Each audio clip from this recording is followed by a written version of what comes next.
¿Cómo se llegó a jubilaciones y pensiones mínimas actualizadas en 2 semestres? La informalidad y los empleos con bajos aportes, las moratorias, el envejecimiento poblacional, el desequilibrio entre ingresos y egresos y la inflación desafían al régimen jubilatorio argentino.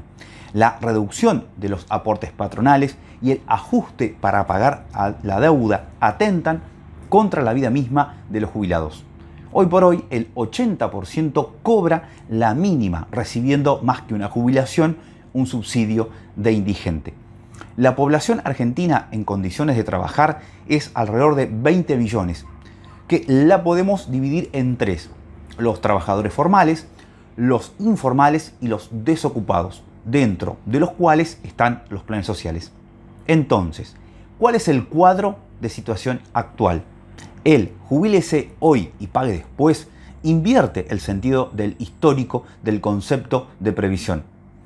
No estamos haciendo un juicio de valor por la positiva ni por la negativa al respecto, porque en el telón de fondo hay una sociedad desgarrada y sumida en la pobreza, cuando no en la indigencia, y 3 generaciones sin empleo formal.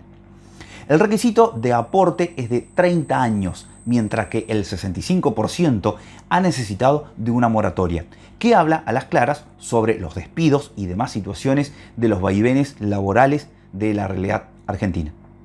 La alta informalidad y muchas veces la intermitencia en las trayectorias laborales, más de la mitad de quienes trabajan hoy no tienen aportes.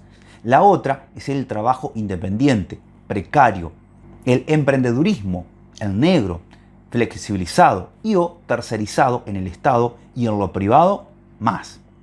De esto se prenden los que nos llevaron a esta situación de desfinanciamiento, para cranear reformas previsionales con el argumento de leyes rígidas que van atadas a una posible reforma laboral. La foto al segundo trimestre del 2022 mostraba que de los ocupados, asalariados y con cuentapropistas, el 52.4% estaba en la informalidad, según datos revelados en la encuesta permanente de hogares del INDEC. En septiembre de 2022, último dato oficial disponible, el promedio de aportes y contribuciones por persona fue de 26.079 pesos.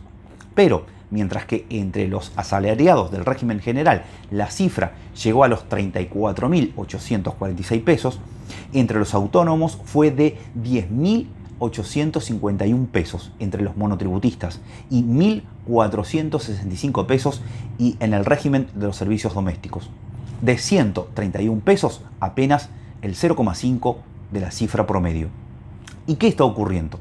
Mientras que en el año 2002 el 78% de los aportantes era asalariado y el 8% monotributista, 10 años después los índices eran de 74% y de 17% respectivamente, y en el 2022 de 69% y de 23% en cada caso. La participación de los autónomos, en tanto, cayó de 12% a 5% en los 20 años, y la del personal de servicio doméstico se mantuvo en un nivel de entre 3% y 4%. El envejecimiento poblacional requiere de una política, un proyecto a mediano plazo que lo contemple y haga un sistema sustentable. Mientras que en el 2020 la esperanza de vida desde la edad mínima jubilatoria era de 23 años para mujeres y de 15 años para varones, en el 2030 esos periodos esperados de sobrevida serán de 26 y 17 años respectivamente. En los últimos 5 años, entre el 45% y el 58% de los pagos se cubrió con aportes y contribuciones y el resto con impuestos. En el 2002, el 55% de los recursos provino de esa fuente contributiva y el 45% de tributos varios. La inversión previsional cae y cae más que lo que caen los ingresos contributivos, medido como porcentaje de PBI. Entonces, como por definición los impuestos cubren el bache y ese bache es más chico, porque el gasto es relativamente menor, cae el financiamiento por rentas generales.